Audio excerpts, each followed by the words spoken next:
Mount Cameroon is the highest mountain in Central Africa, a volcano that rises up from the volcanic beaches of the Gulf of Guinea, up to more than 4,000 meters above sea level. It hosts the Mount Cameroon National Park to conserve its unique landscapes, animals, and plant species. The mountain is one of the major biodiversity hotspots of the Guinean forests stretching along Western Africa. Volcanic landscapes, grassland savannas, as well as the dense coastal rainforests in the lower altitudes, create a conducive habitat for a unique wildlife. Antelopes, chimps, drills, hundreds of bird species and the African forest elephants are still found here. However, the region's biodiversity is at risk. Illegal logging, poaching, clearance for subsistence agriculture and large-scale plantations exert pressure on the park. Local farmers' poverty is driving the exploitation of the park's resources for selling bushmeat and timber as additional income sources. These ecosystem encroachments lead to a severe loss of biodiversity. Therefore, the protection of these ecosystems can only be successfully implemented in close cooperation with the local communities. Since 2006, the Ministry of Forestry and Wildlife of Cameroon is implementing a development program in 4 protected areas in the southwest region, including Mount Cameroon National Park. This program, which is co-financed by the Federal Republic of Germany, is supporting the park management. Apart from regular patrolling, wildlife surveys, ecotourism development and other activities, the program enhances the involvement of the local communities in the park management. Based on a conservation development agreement, the park is working together with the communities in nature protection. Therefore, support is given to improve local communities' livelihoods. Francis Naji facilitated the process of finding development activities for Etome village. This water project came up through a conservation and development agreement between the park service and the communities.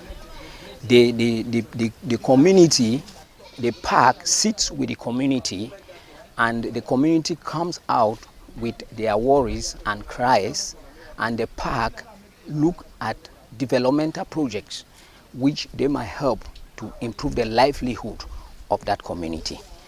And here in Etome, this water project was identified. Etome, which had a problem of water for a long time, over 20 years. Now Etome is enjoying water with 5 stand taps in the community.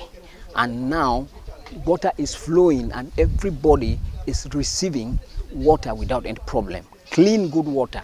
The new access to water also offers new possibilities to improve the housing in the village by producing cement blocks.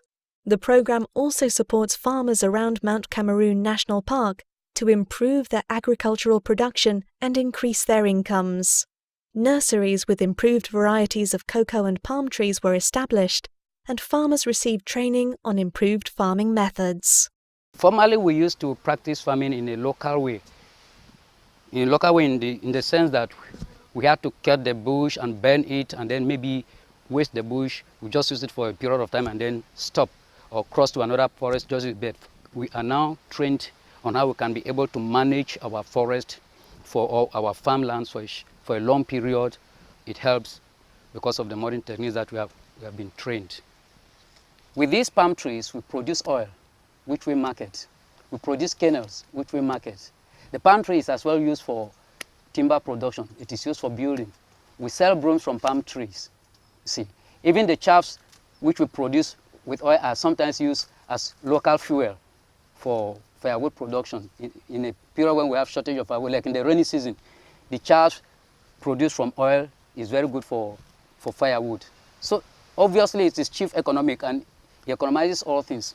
In another nursery in Koto village, the program approaches the problems farmers were facing with ineffective plantain production. At first, we had a problem of plantain planting materials because when we collect the suckers from the field, we go and plant. At the end, you realize that you lost at least about 50% of what you have planted. New propagation techniques were introduced to grow plantain seedlings. After filling this substrate in the propagator, we treat this substrate with insecticides and nematicides so that the plants that we are sowing inside here, they will be pest free. After 4 weeks, we take them to the next propagator. This one is the acclimatization chamber. This chamber now will help to facilitate the rooting of these plants. And after 2 weeks, we take them out to the nursery.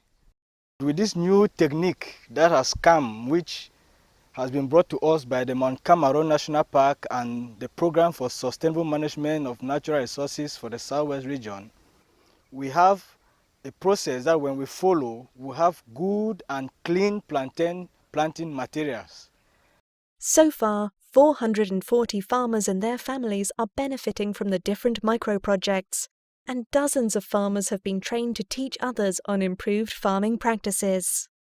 Communities clearly see the advantages of having support and are keen to collaborate with the Mount Cameroon National Park Service to protect this unique nature and wildlife. The commitment to participate in conservation activities is high. As one example, people frequently come together to collect litter within the national park. The program successfully demonstrates that nowadays, nature conservation needs innovative approaches, working in partnership with the local communities for a sustainable future.